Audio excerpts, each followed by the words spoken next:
नमस्कार दोस्तों, good morning. Welcome back to my YouTube channel. दोस्तों, आप सभी लोगों का अपने इस यूट्यूब चैनल योगेंद्र सृजमना में बहुत बहुत स्वागत करते हैं। दोस्तों, आज की हमारी यह वीडियो सामाजिक विज्ञान कक्षा 10 के भूगोल का चैप्टर 1 संसाधन एवं विकास, जो कि आपके बोर्ड एग्जाम के हिसाब से काफ़ी महत्वपूर्ण है दोस्तों, क्योंकि इस चैप्टर से दोस्तों जो अध्याय 1 है संसाधन एवं विकास आपके भूगोल का, उसका इस चैप्टर से लगभग जो है तो 4 अंक के जो है तो प्रश्न पूछे जाएंगे दोस्तों। और यह चीज़ जो है तो माध्यमिक शिक्षा मंडल मध्य प्रदेश भोपाल ने जो है तो जारी किया है ब्लूप्रिंट। ठीक है, आपके फरवरी 2024 में जो वार्षिक एग्जाम होगा दोस्तों, उसमें इस चैप्टर से लगभग जो है तो 4 अंक के प्रश्न पूछे जाएंगे दोस्तों। ठीक है, अति महत्वपूर्ण प्रश्न VVI IMP क्वेश्चन दोस्तों आज हम सॉल्यूशन के साथ आपको बताने वाले हैं। ठीक है, तो कहीं जाइएगा नहीं दोस्तों, प्लीज़ वीडियो को शुरू से लेकर अंत तक जरूर देखिएगा। अगर वीडियो पसंद आती है तो वीडियो को लाइक और दोस्तों में शेयर जरूर करिएगा, तथा कमेंट बॉक्स में एक प्यारा सा कमेंट भी अवश्य ही करिएगा, ताकि हमें पता चले कि आखिर आपको हमारी यह वीडियो कैसे लगी। तो चलिए दोस्तों, बिना किसी देरी के वीडियो को स्टार्ट करते हैं और इसमें हम देखते हैं कि हमारा पहला प्रश्न जो है वो क्या है। ठीक है, तो हमारे पहला प्रश्न मिल रहा है दोस्तों कि सही विकल्प का चयन कर लिखिए। ठीक है दोस्तों, इसमें हमारा जो पहला प्रश्न है वो है कि कौन सा कारक मृदा के निर्माण में सहयोगी नहीं है।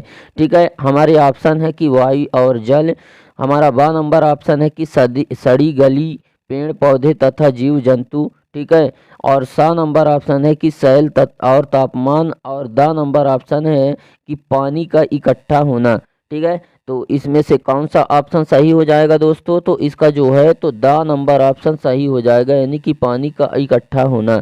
दोस्तों, यह जो है तो मृदा के निर्माण में सहयोगी नहीं है। पानी अगर इकट्ठा हो रहा है वहाँ पे मृदा नहीं बन सकती दोस्तों। ठीक है, वहाँ पे मिट्टी का निर्माण नहीं हो सकता। ठीक है, अगला हमारा क्वेश्चन है कि आंध्र प्रदेश और उड़ीसा के डेल्टा क्षेत्र तथा गंगा के मैदानों में सामान्यतः कौन सी मिट्टी पाई जाती है। ठीक है, कहाँ कहाँ पे आंध्र प्रदेश और उड़ीसा के जो डेल्टा क्षेत्र है दोस्तों, डेल्टा का निर्माण हमेशा नदी करती है। ठीक है, और गंगा के मैदानों में कौन सी मिट्टी पाई जाती है? तो हमारे ऑप्शन है लाल मिट्टी, जलोढ़ मिट्टी, काली मिट्टी और लैटेराइट मिट्टी। ठीक है, तो इसमें से कौन सा ऑप्शन सही हो जाएगा दोस्तों? तो बा नंबर ऑप्शन जो है दोस्तों ये सही हो जाएगा। ठीक है, यह जलोढ़ मिट्टी पाई जाती है कहाँ पे? आंध्र प्रदेश और उड़ीसा के डेल्टा क्षेत्र तथा गंगा के मैदानों में।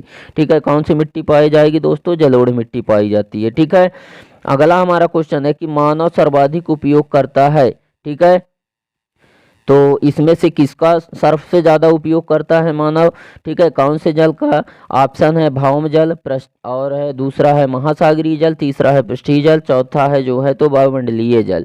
ठीक है, तो भौम जल क्या होता है दोस्तों? भूमि के नीचे जो जल हमको दरारों और सुराखों में या चट्टानों में जो मौजूद जल है दोस्तों, वही होता है भौम जल। इसका शाब्दिक अर्थ होता है भूमिगत जल, यानी कि भूमि के नीचे उपस्थित जो जल है वो। ठीक है, जिसको पीने के लिए उपयोग करते हैं और सिंचाई के काम में लाया जाता है ट्यूबवेल के माध्यम से निकाल करके। ठीक है, तो इसका सही जवाब हो जाएगा दोस्तों आ नंबर ऑप्शन। ठीक है, भौम जल का उपयोग सबसे ज़्यादा करता है, क्योंकि जो वायुमंडलीय जल है वो बारिश होने के बाद तो कहीं ना कहीं बह जाता है। दूसरा चीज़ जो महासागरीय जल है वो तो ऑलरेडी खारा है ना, उसका तो उपयोग कर नहीं सकते हैं, और पृष्ठीय जल का भी जो है तो उपयोग नहीं कर पाते हैं लोग। ठीक है, इसलिए जो है तो मानव सबसे ज़्यादा उपयोग कौन से जल के करेगा? तो भौम जल का करेगा।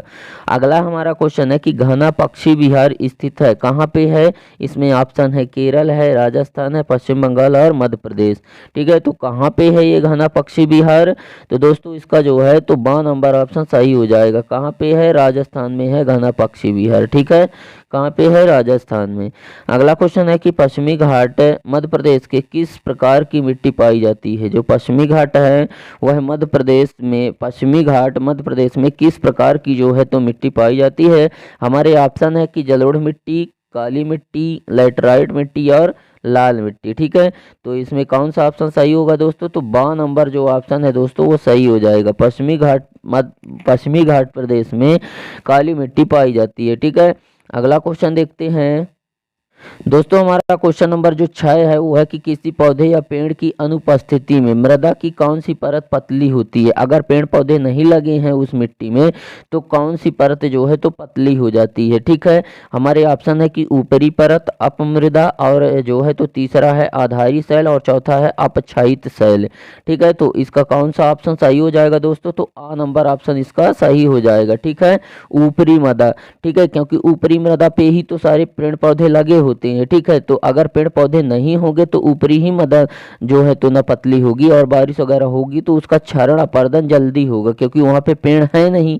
क्योंकि पेड़ अगर होते तो वहाँ की मिट्टी को पेड़ की जो जड़ें हैं वो जकड़ के रखती है ना, इसलिए वहाँ पे पेड़ तो है नहीं, इसीलिए सबसे पहले यही परत पतली होती है और इसी का अपर्दन भी होता है। ठीक है, अगला हमारा क्वेश्चन है दोस्तों कि भारत का प्रथम राष्ट्रीय उद्यान, ठीक है, कौन सा है।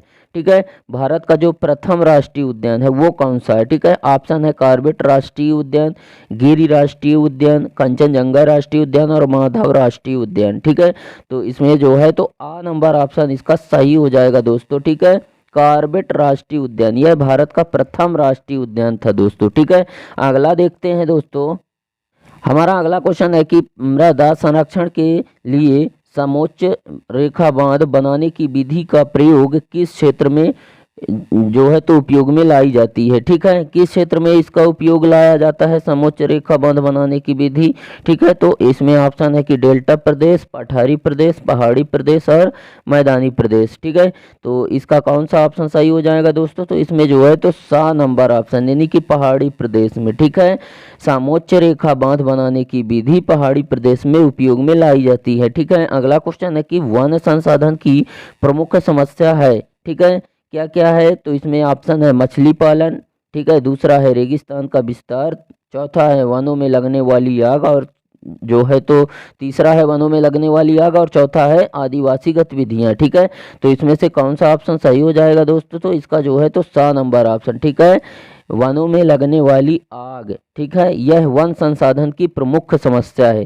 ठीक है, क्योंकि वन में तो मछली पलेगी नहीं, ये तो जाहिर सी बात है, सबको पता है ना। रेगिस्तान में पानी है नहीं, है ना, तो वहाँ पेड़ पौधे भी इतना ज़्यादा मात्रा में कहाँ देखने को मिलेंगे। ठीक है, और आदिवासी गतिविधियाँ भी नहीं होगी, क्योंकि आदिवासी गतिविधियाँ जैसे कि लकड़ी वगैरह को काटने से जो है तो वन संसाधन की प्रमुख समस्या, तो ये प्रमुख समस्या तो है लेकिन प्रमुख समस्या नहीं है। प्रमुख समस्या है वनों में लगने वाली आग, क्योंकि अगर आदिवासी समुदाय लकड़ियों का प्रयोग करेगा, काटेगा, तो 2 4 10 लकड़ियां काटेगा, लेकिन अगर आग लगेगी तो पूरा का पूरा वन साफ हो जाएगा ना, है ना, इसलिए प्रमुख समस्या वनों में लगने वाली आग ही है।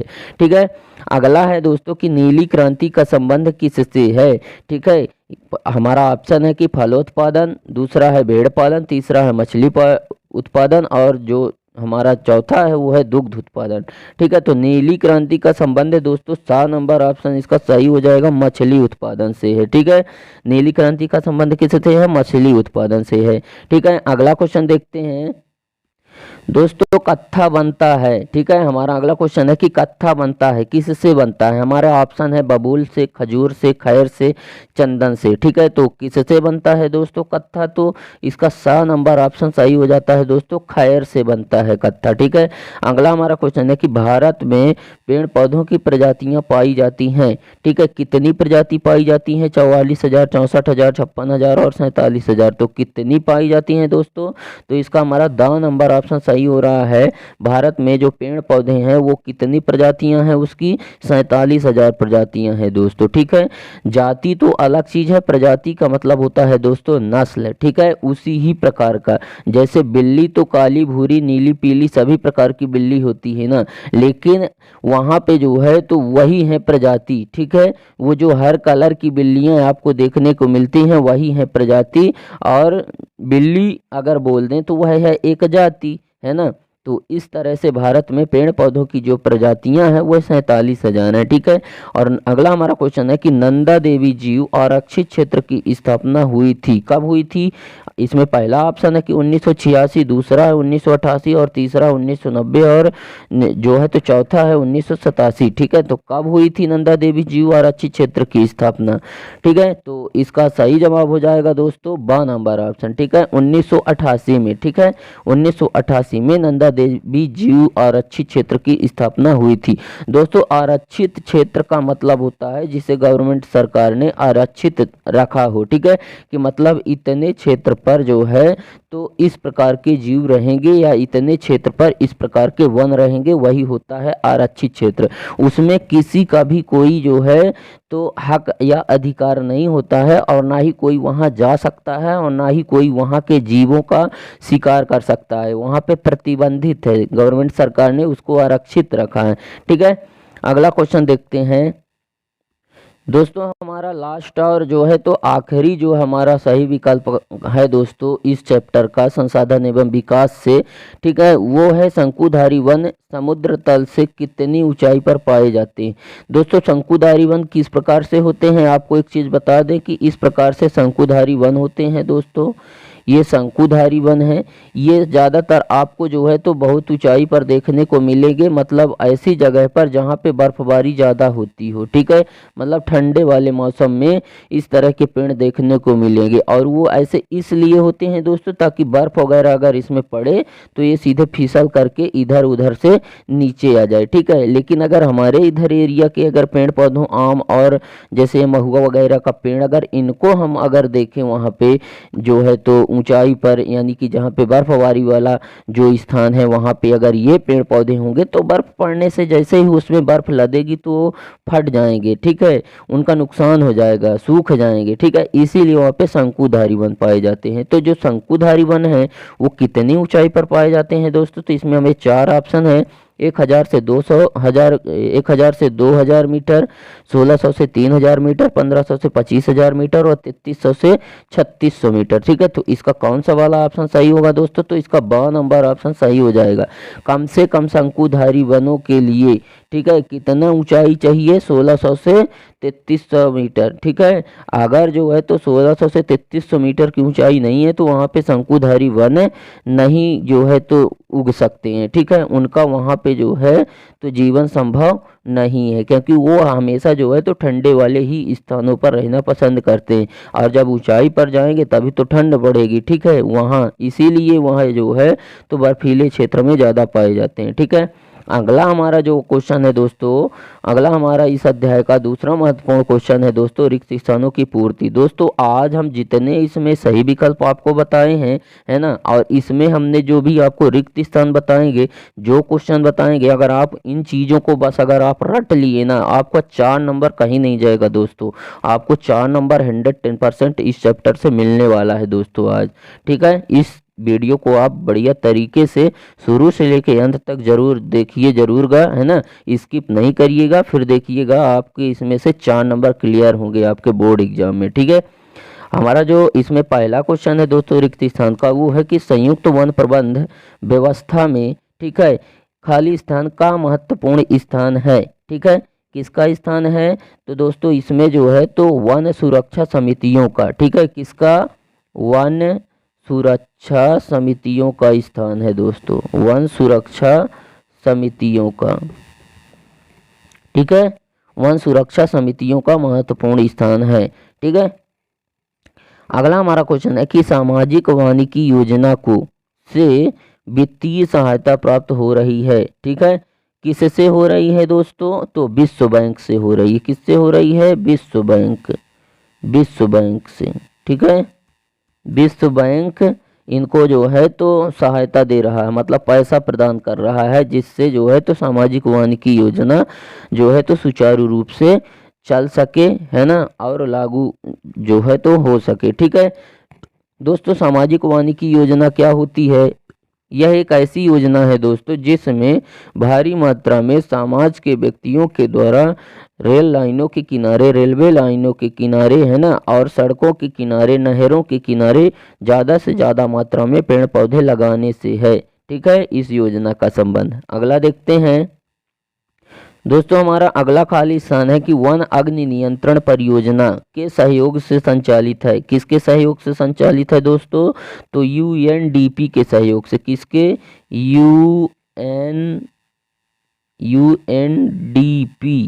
यूएनडीपी के सहयोग से, ठीक है।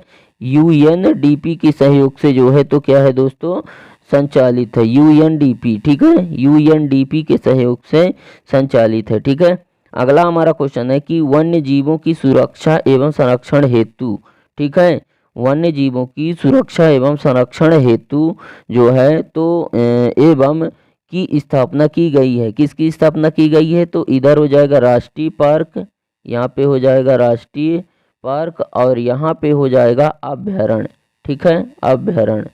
दोस्तों अभ्यारण्य क्या होता है? तो अभ्यारण्य जहाँ पे जो है तो लोग जा सकते हैं, घूम सकते हैं ना, बैठ सकते हैं, है ना, घूमने भागने के लिए जहाँ पे लोग जाते हैं वो अभ्यारण्य होता है। वहाँ पे आपको तरह तरह के जीव देखने को मिल जाएंगे, उसी को अभ्यारण्य बोलेंगे। जबकि उद्यान क्या होता है दोस्तों? उद्यान जो है तो एक आरक्षित क्षेत्र होता है गवर्नमेंट सरकार के द्वारा, जहाँ पे जो है तो हर किसी को जाने के लिए जो है तो रोक प्रतिबंध लगाया गया है, ठीक है। अगला हमारा है कि हर बच्चे के लिए एक पेड़ में यह नारा विकसित किया गया, ठीक है। तो किसमें किया गया दोस्तों? तो यह स्कूल और कॉलेजों में, ठीक है, जो सामाजिक वानिकी योजना है दोस्तों, उसके तहत स्कूल और कॉलेजों में एक नारा विकसित किया गया है कि हर पेड़ के लिए हर बच्चे के लिए एक पेड़, ठीक है, मतलब हर बच्चा जो है तो एक पेड़ लगाए, ठीक है। अगला है हमारा, तो यहाँ पे क्या हो जाएगा दोस्तों? यहाँ पे हो जाएगा स्कूल, स्कूल और कॉलेज, क्या हो जाएगा दोस्तों? स्कूल और कॉलेज हो जाएगा वहाँ पे, ठीक है, स्कूल और कॉलेज, स्कूल और कॉलेज, स्कूल और कॉलेज में दिया गया था, ठीक है, स्कूल और कॉलेजों में दिया गया था, ठीक है। अगला है कि केंद्र सरकार ने वर्ष खाली स्थान में केंद्रीय वन आयोग की स्थापना की, ठीक है। तो कब की थी उसने? तो 1965 में की थी। कब की थी? 1965 में, ठीक है, केंद्रीय वन आयोग की स्थापना भारत सरकार ने 1965 में की थी। अगला है भारत में केवल जो है तो प्रतिशत भाग में वन है, ठीक है। तो कितने प्रतिशत भाग पर वन है दोस्तों? तो 20.64, 20.64% भाग पर जो है तो क्या है? वन है। अगला है कि नवीन जलोढ़क को कहते हैं, नवीन जलोढ़क को क्या कहते हैं? तो इसे कहते हैं खादर, ठीक है। खादर एक उपजाऊ क्षेत्र होता है दोस्तों, क्योंकि ये नदियों की द्वारा जो है तो हर वर्ष इस क्षेत्र में परतें चढ़ाई जाती हैं मिट्टी की, ठीक है, क्योंकि नदियां हमेशा मिट्टी का कटाव करती हैं और वो मिट्टी की परतें ला करके इसी खादर प्रदेश में हर वर्ष एक परत चढ़ाती हैं, जिसके कारण वहाँ पे सबसे उपजाऊ मिट्टी होती है और हर किसी प्रकार की फसलों को वहाँ पे आप उगा सकते हैं, ठीक है, वही है खादर, ठीक है। तो क्या कहते हैं? नवीन जलोढ़क को खादक कहते हैं, जबकि प्राचीन जलोढ़क को क्या कहते हैं? बांगर कहते हैं। ये चीज़ ध्यान रखना, ठीक है। हमारा अगला है कि पारिस्थितिकी संतुलन के लिए खाली स्थान का विस्तार आवश्यक है। किसका विस्तार आवश्यक है? तो मतलब पारिस्थितिकी संतुलन के लिए वन का, ठीक है, इसका वन क्षेत्र का जो है तो विकास होना आवश्यक है। इसलिए दोस्तों, क्योंकि पारिस्थितिकी तंत्र क्या है दोस्तों? इसका मतलब बताते हैं तुमको दोस्तों। पारिस्थितिकी तंत्र का मतलब होता है जो पेड़ पौधे होते हैं, जीव जंतु होते हैं, है ना, उन सभी का एक दूसरे से पारस्परिक किस प्रकार से संबंधित है वो और एक दूसरे से किस प्रकार पारस्परिक क्रिया करते हैं, है ना, वही है पारिस्थितिकी संतुलन। जैसे अगर कहने के मतलब कि अगर जैसे धरती पर जो है तो चूहा और शेर ये खरगोश और चूहा हैं, ये दोनों जो है तो घास खाते हैं। अगर घास ना होती तो इनकी भी प्रजाति, इनकी भी जो है तो जीवन ना होता, ठीक है। और अगर चूहा और खरगोश ना होते तो इधर सांप और शेर भी ना होता, ठीक है। इसलिए ना होता क्योंकि सांप और जो शेर है वो मांस खाते हैं, ठीक है। तो इस प्रकार से यह एक साइकिलिंग बन जाती है दोस्तों, इसी को पारिस्थितिकी संतुलन कहते हैं, ठीक है।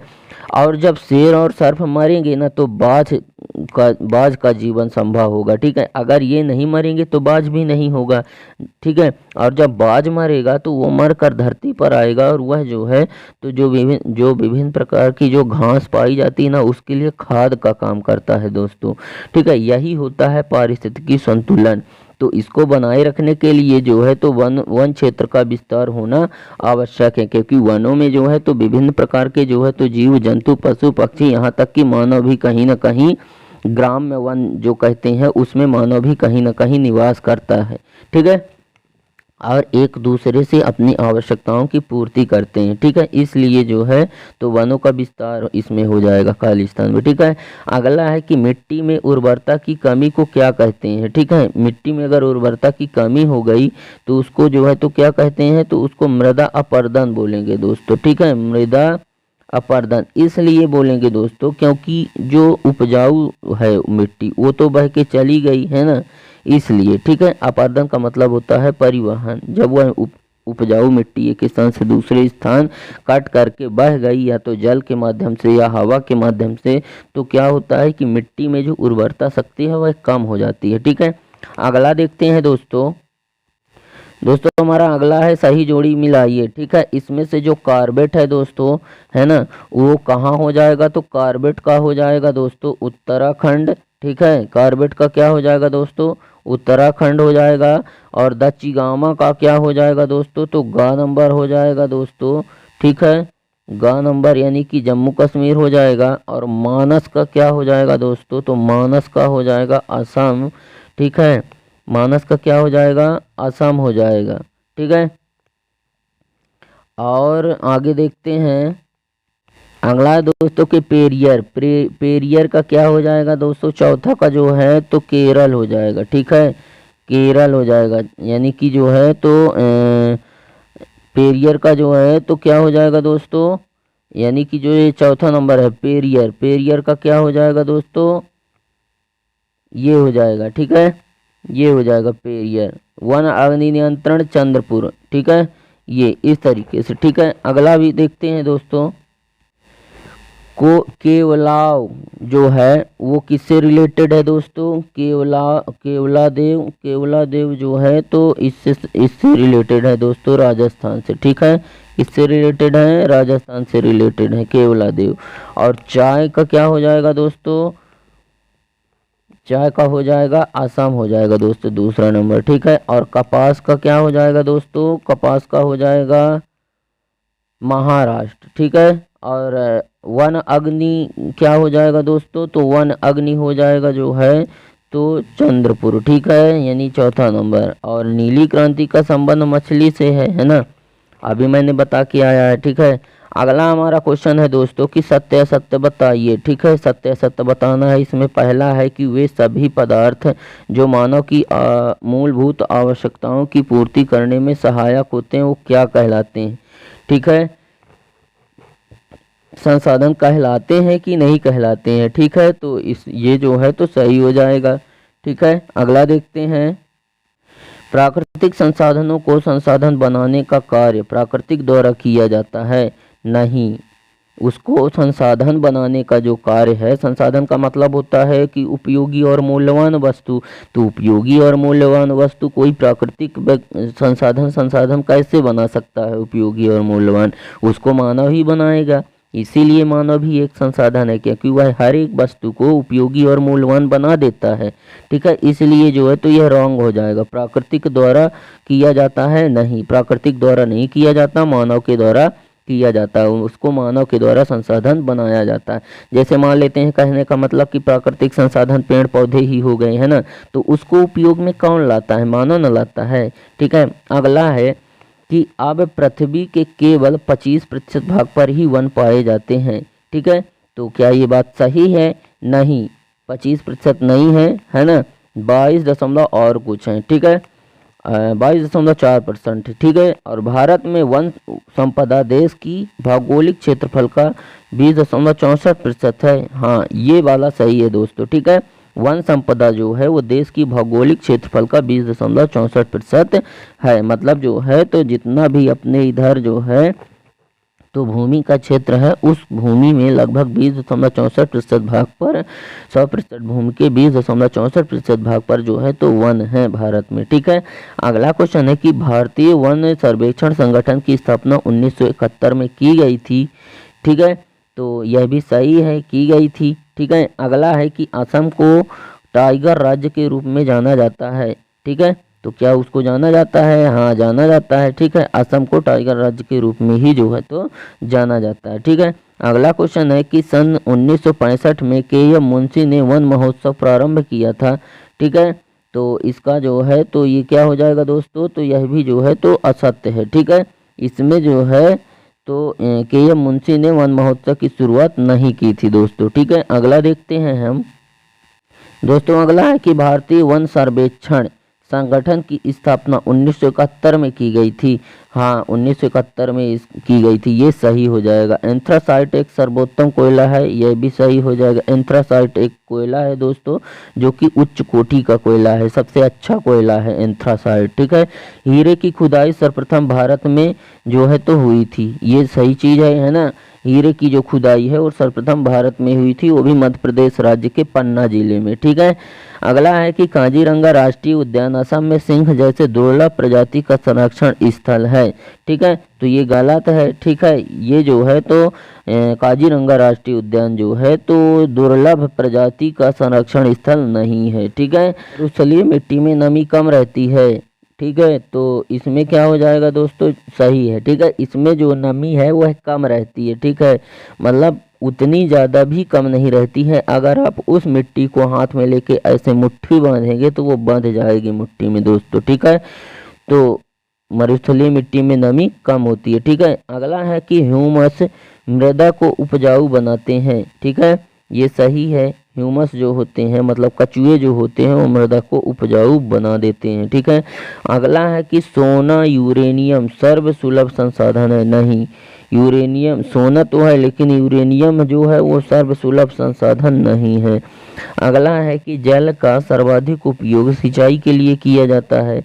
सही बात है, सबसे ज़्यादा उपयोग सिंचाई में होता है जल का। ठीक है, अगला हमारा क्वेश्चन है एक शब्द में उत्तर दीजिए। ठीक है, पहला हमारा क्वेश्चन है दोस्तों कि भारत में सर्वाधिक विस्तार किस मिट्टी का मिलता है। तो दोस्तों इसमें जो है तो सबसे ज़्यादा कौन सी मिट्टी पाई जाती है, तो जलोढ़ मिट्टी सबसे ज़्यादा पाई जाती है दोस्तों। किसका मिलता है, जलोढ़ का मिलता है दोस्तों। ठीक है, जलोढ़ मिट्टी का।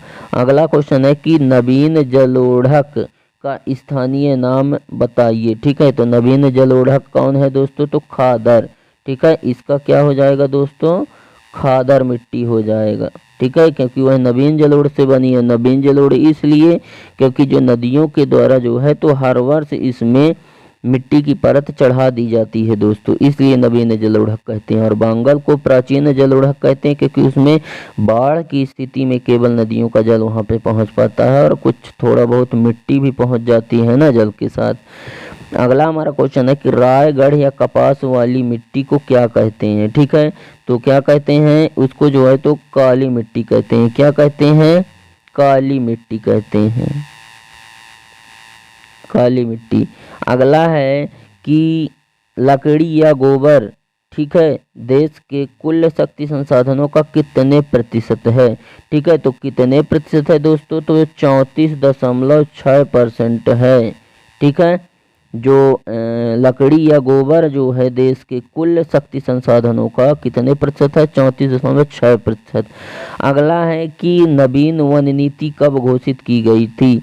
ठीक है, तो कब घोषित की गई थी दोस्तों नवीन वन नीति, दोस्तों 7 दिसंबर 1988 को। कब की गई थी, 7 दिसंबर 1988। ठीक है, 1988 में की गई थी। ठीक है, अगला हमारा क्वेश्चन है कि प्राप्त कला प्रशिक्षण केंद्र की स्थापना कब और कहाँ की गई थी, तो 1965 में देहरादून में की गई थी। 1965 में देहरादून। ठीक है, कहाँ की गई थी, देहरादून में की गई थी। ठीक है, अगला हमारा क्वेश्चन है दोस्तों वह क्षेत्र जिसमें वन्य प्राणी को लुप्त होने से बचाया जा सके। ठीक है, तो क्या कहलाता है, लुप्त होने से बचाया जा सके तो क्या कहलाता है, तो जीव अभयारण्य कहलाता है दोस्तों। क्या कहलाता है, जीव अभयारण्य, अभयारण्य, जीव अभयारण्य कहलाता है दोस्तों। ठीक है, अगला हमारा क्वेश्चन है कि वह योजना जिसमें बाघों को सुरक्षित किया जाता है। ठीक है, तो क्या कहलाएगा वो, बाघ परियोजना। ठीक है, रिजर्व बाघ परियोजना, ठीक है, जिसमें बाघों को सुरक्षित किया जाता है। अगला क्वेश्चन देखते हैं दोस्तों, हमारा अगला क्वेश्चन है कि लावा की जो चट्टानों से, ठीक है, लावा की चट्टानों से निर्मित मिट्टी कौन सी है, ठीक है, तो कौन सी है, तो यहाँ पे हो जाएगा काली मिट्टी है, ठीक है, काली मिट्टी। अगला है कि वे संसाधन जो प्राकृतिक द्वारा प्रदान किए जाते हैं जो मानव के लिए उपयोगी होते हैं, ठीक है, तो कौन से हैं वो प्राकृतिक संसाधन हैं जो है तो प्राकृतिक द्वारा प्रदान किए जाते हैं। जाहिर सी बात है कि प्राकृतिक के द्वारा जो है तो प्राकृतिक संसाधन ही प्रदान किए जाएंगे मानव के लिए, ठीक है, प्राकृतिक संसाधन कहलाएंगे वो, ठीक है।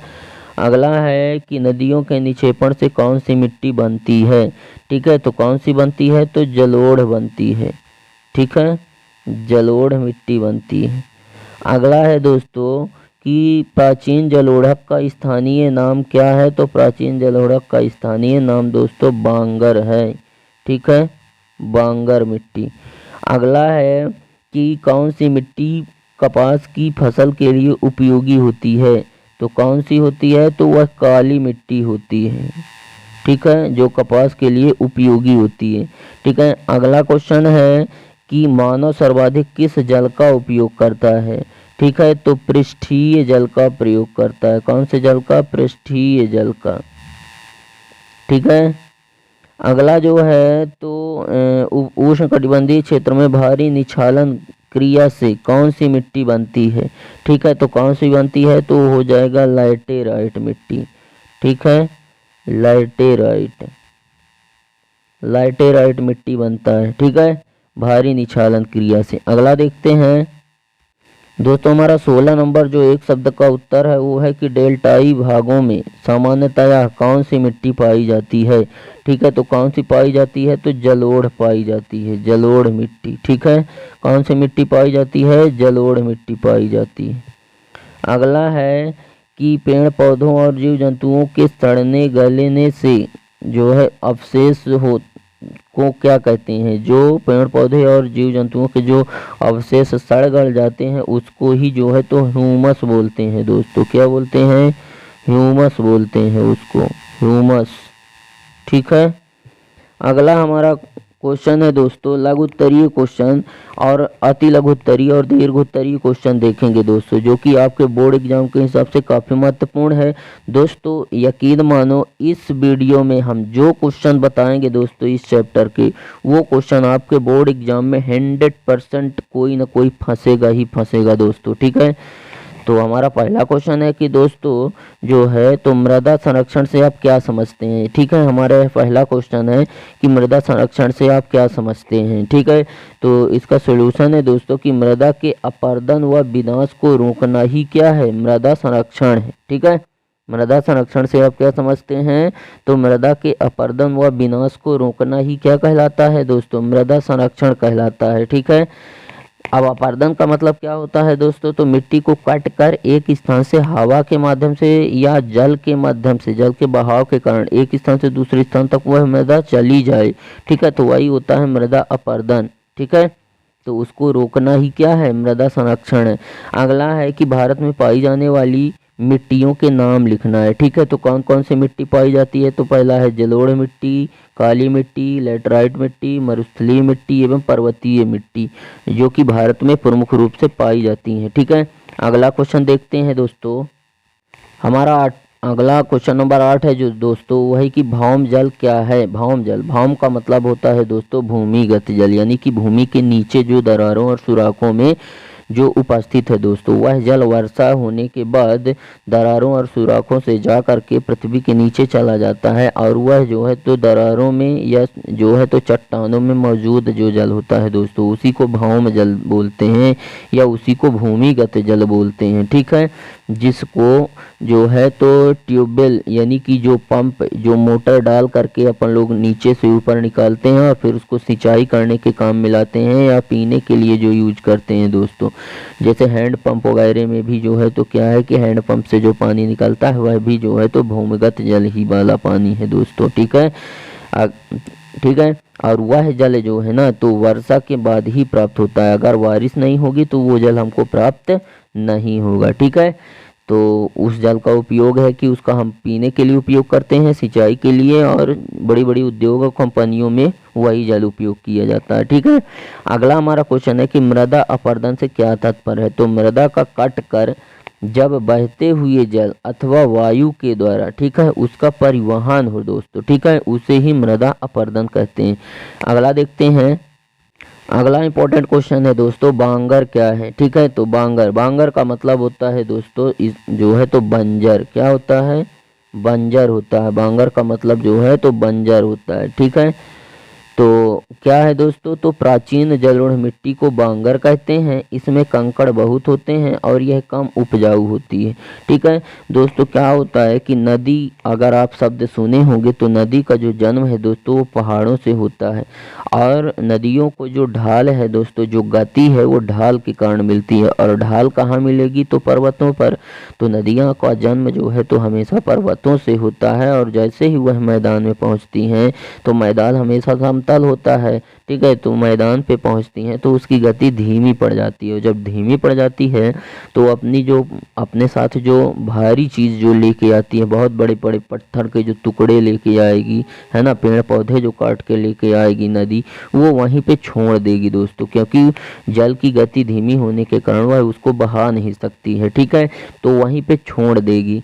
ठीक है, तो उसी को क्या बोल देंगे दोस्तों, जब वहाँ पे छोड़ देगी वो, है ना, तो उसी को जो है तो क्या बोलते हैं, उसी को जो है तो भावर प्रदेश बोलते हैं। ठीक है, और थोड़ा फिर जल आगे जाएगा और जो गीली मिट्टी होती है ना, कापुई मिट्टी, ठीक है, उसको जमा करेगी, और फिर थोड़ा और आगे जाएगी। तो जब बाढ़ की स्थिति बनेगी दोस्तों, तब ये बंजर वाले जो, कहने का मतलब जो एक बांगर प्रदेश जिसको बोलते हैं दोस्तों, तो वहाँ पे केवल बाढ़ की स्थिति में नदियों का जल पहुँच पाएगा, क्योंकि वह थोड़ा ऊंचाई पर होते हैं। ठीक है, ऊंचाई पर होते हैं, इसलिए जो है तो बाढ़ की स्थिति में ही पहुँच पाएंगे। अन्यथा अगर बाढ़ की स्थिति नहीं बनेगी तो यहाँ पे बांगर में जो है तो नदियों का जल पहुँच ही नहीं पाएगा, और नहीं पहुँच पाएगा तो वहाँ की जो मिट्टी है ना वह पुरानी हो जाती है। ठीक है, इसीलिए वहाँ पे उपजाऊ कम होता है। ठीक है, कम उपज होती है। ठीक है,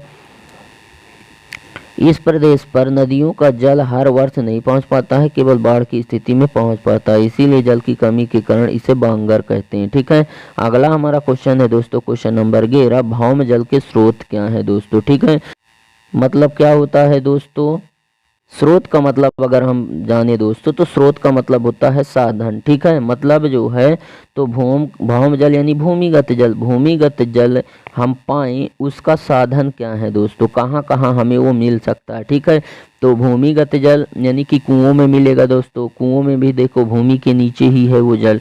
ट्यूबवेल के माध्यम से हम जब वो जल निकालते हैं जो दरारों सुराखों में होता है वहाँ मिलेगा। झरना में भी मिलेगा दोस्तों, क्योंकि कुआं जब खुदाई होती है, कुआं में जो पानी आता है वो झरने के कारण ही आता है दोस्तों। ठीक है, तो भौम जल के प्रमुख स्रोत हैं कुआं, ट्यूबवेल, झरना आदि। ठीक है, अगला हमारा क्वेश्चन है दोस्तों, अगला क्वेश्चन है दोस्तों कि सामाजिक वानिकी योजना क्या है। ठीक है, तो विश्व बैंक से वित्तीय सहायता प्राप्त वृक्षारोपण की योजना शुरू की गई। इसमें चक्र वानिकी, विस्तार वानिकी एवं शहरी वानिकी के अंतर्गत खेतों, सड़कों, रेल लाइनों के किनारे वृक्षारोपण किया गया। ठीक है, मतलब कहने का कि इस योजना के तहत हर एक व्यक्ति को, हर बच्चे से, ठीक है, जो पर्यावरण दिवस मनाया जाता है उसमें स्कूल कॉलेज में भी इस योजना के तहत लोगों को प्रोत्साहित किया गया है कि हर 5 दिसंबर को जो है तो हर बच्चे से, स्कूल और कॉलेज के बच्चे से पेड़ लगवाए जाएं, रोड लाइनों के किनारे पेड़ लगवाए जाएं, सड़कों के किनारे लगवाए जाएं, रेल लाइनों के किनारे और खेतों में भी पेड़ लगवाए जाएं। वही है सामाजिक वानिकी योजना दोस्तों। ठीक है, अगला है कि मानव जीवन में मृदा का क्या महत्व है। ठीक है, समझाइए मानव जीवन में मृदा का महत्व। मृदा यानी मिट्टी, ठीक है, इसकी मिट्टी का जो है तो मानव के जीवन में क्या महत्व रहा है। देखिए क्या है कि मानव जो है तो एक बहुत महत्वपूर्ण, सबसे शक्तिशाली और बुद्धिमान जो है तो मानव है, और संसाधन भी है, एक इम्पोर्टेंट संसाधन भी है। ठीक है, तो वह जो है तो प्रकृति से प्राप्त वस्तुओं का विभिन्न प्रकार के जो है तो उनको संसाधन बना देता है, उनको उपयोगी और मूल्यवान बना देता है।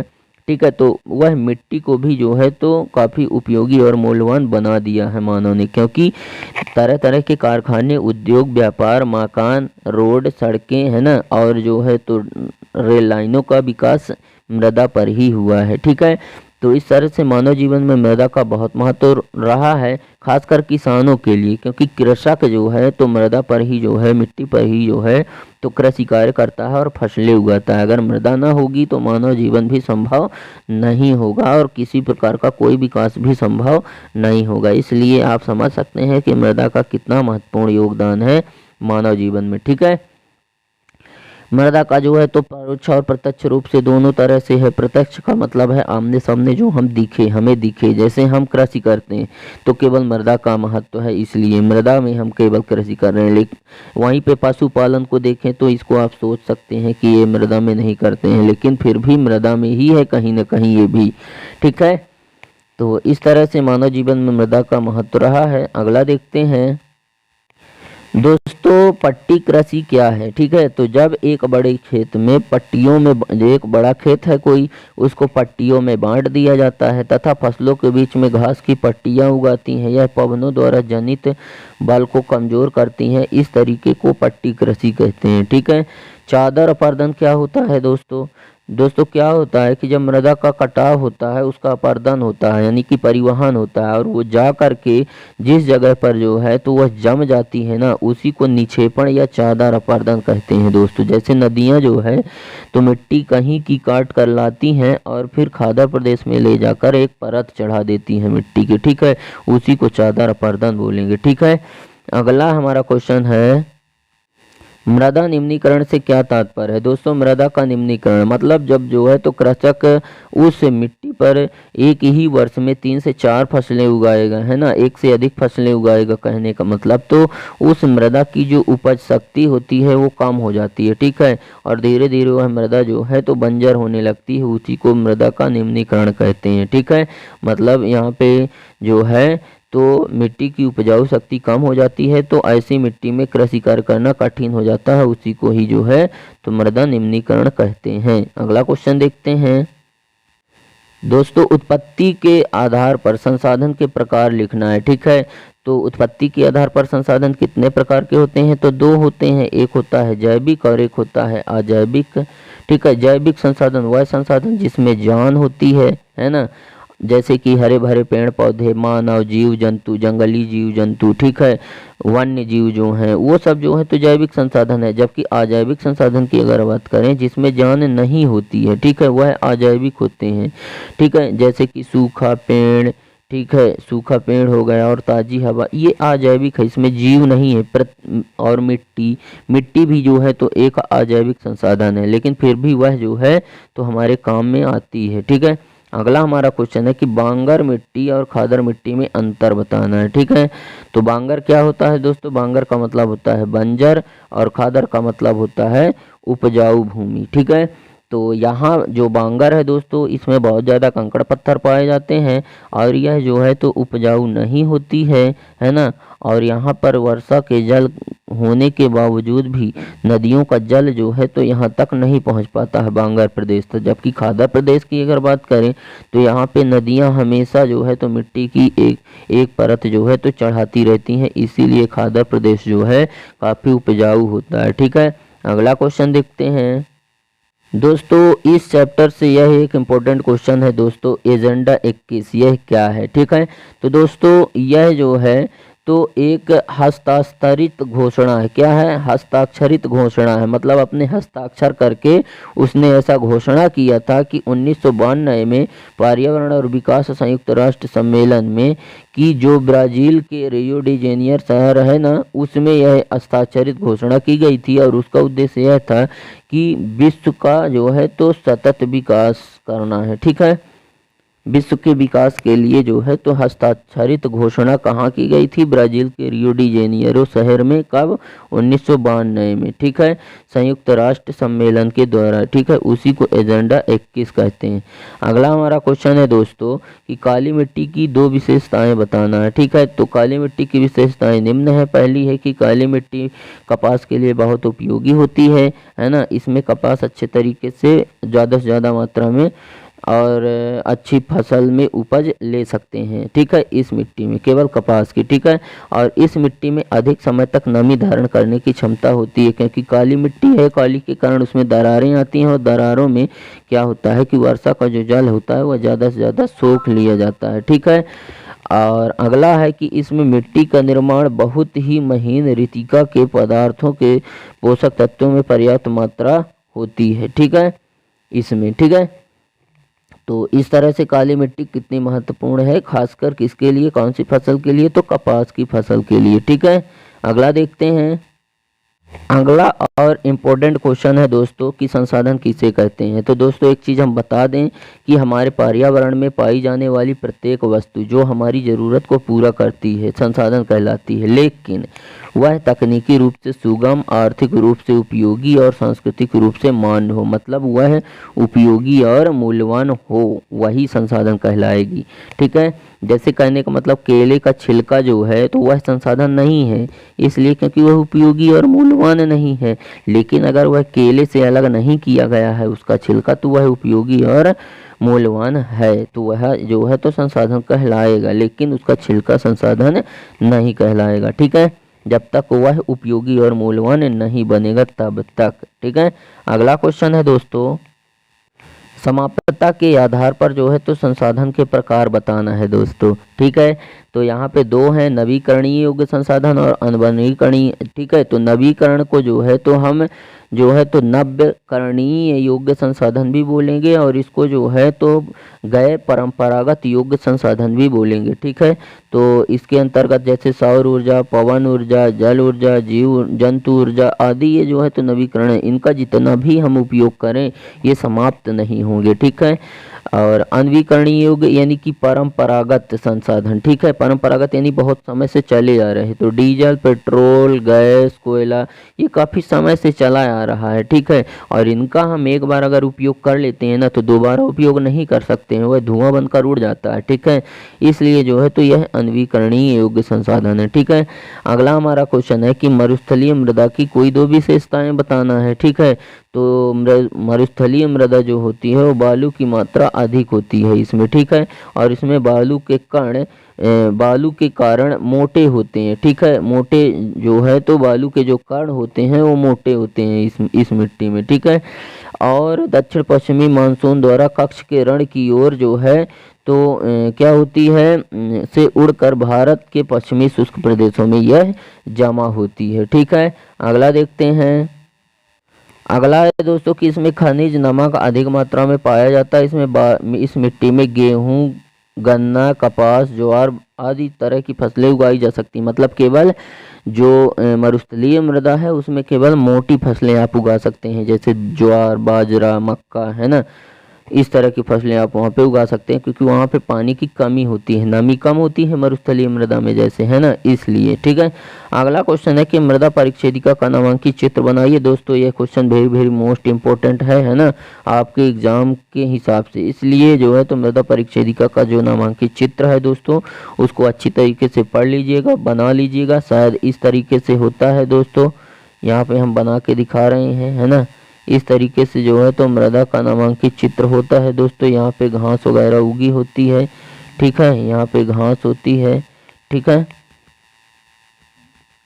और यहाँ पे जो है तो और भी बहुत सारी चीज़ें दर्शाई जाती हैं, है ना, आप इसको अच्छे तरीके से देख लीजिएगा, है ना, और इसे जो है तो बना लीजिएगा, क्योंकि ये आपके एग्ज़ाम के हिसाब से काफ़ी इम्पोर्टेंट होने वाला है दोस्तों। ठीक है, अगले क्वेश्चन की ओर चलते हैं दोस्तों।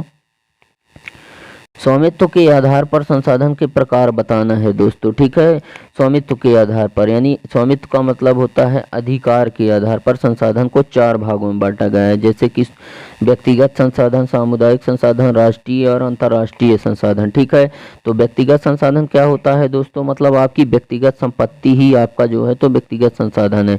ठीक है, आपका खुद का जो है तो गार्डन जिसमें आप किसी को बैठने नहीं देंगे, आपका खुद का खेत, आपका खुद का मकान या आपकी खुद की कार ही जो है तो आपकी व्यक्तिगत संसाधन है।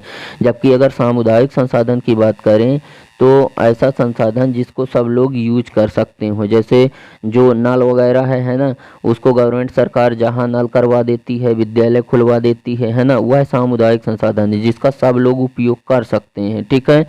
जबकि राष्ट्रीय संसाधन की अगर बात करें तो यह राष्ट्रीय संसाधन क्या होता है दोस्तों, तो जैसे जो है तो जैसे ये भारत का मैप है दोस्तों, तो यहाँ पे जो है तो 200 समुद्री मील की दूरी जो होती है ना दोस्तों, 200 समुद्री मील की दूरी जो है तो वहाँ तक भारत का अधिकार है, लेकिन 200 समुद्री मील की दूरी के बाद भारत का अधिकार नहीं रहता है पेट्रोल डीजल निकालने के लिए, ठीक है। यहाँ पर जो है इतने एरिया पर जो है तो भारत का अधिकार है यहाँ से पेट्रोल निकालने का, लेकिन इसके जो अंदर है दोस्तों, यहाँ से वह जो है तो पेट्रोल डीजल जो है तो मतलब सॉरी यहाँ पे जो है तो यहाँ से, ठीक है, जैसे ये बॉर्डर है तो यहाँ से यहाँ तक का वो यूज कर सकता है, यहाँ तक यूज कर सकता है भारत, यहाँ का पेट्रोल डीजल निकाल सकता है, लेकिन यहाँ वाले क्षेत्र का जो है तो वह पेट्रोल डीजल नहीं निकाल सकता है, उसमें अंतर्राष्ट्रीय कंपनियों का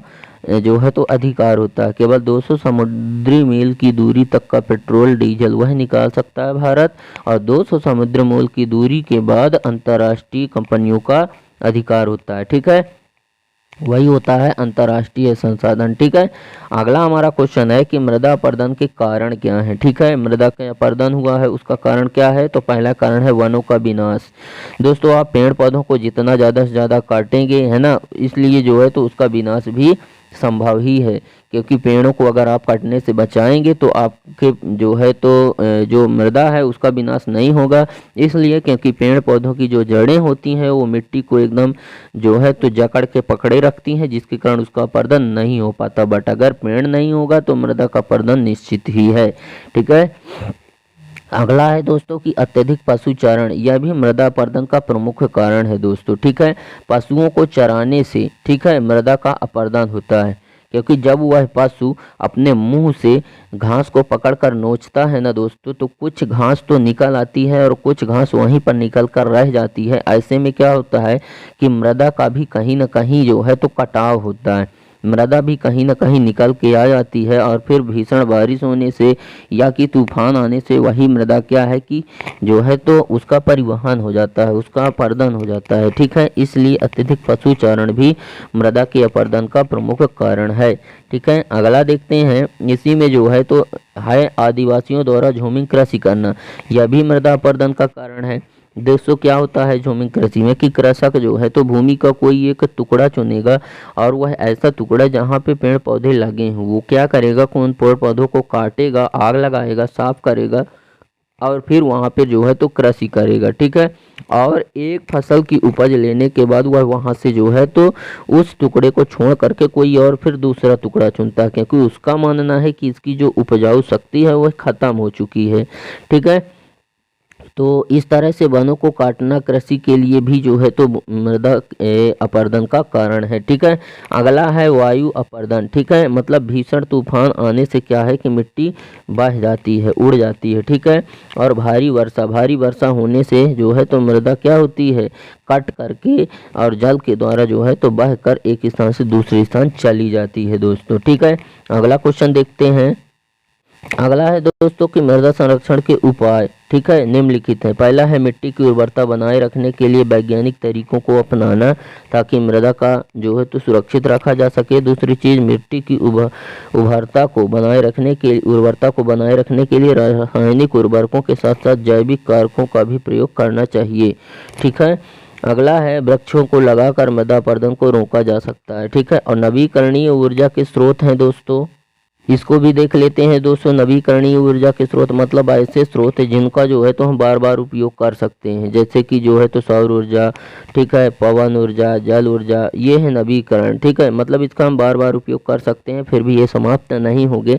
लेकिन वहीं पे अगर हम अनवीकरणीय संसाधन किसे कहते हैं ये देखें तो अनवीकरणीय जो संसाधन है उनका हम बार बार उपयोग नहीं कर सकते हैं। इसको जो बनने की, इसके जो निर्माण की प्रक्रिया है वो लाखों वर्ष लग जाते हैं, ठीक है। इसीलिए जो है तो इसका हम बार बार उपयोग नहीं कर सकते, एक बार उपयोग करने के बाद यह समाप्त हो जाते हैं, ठीक है।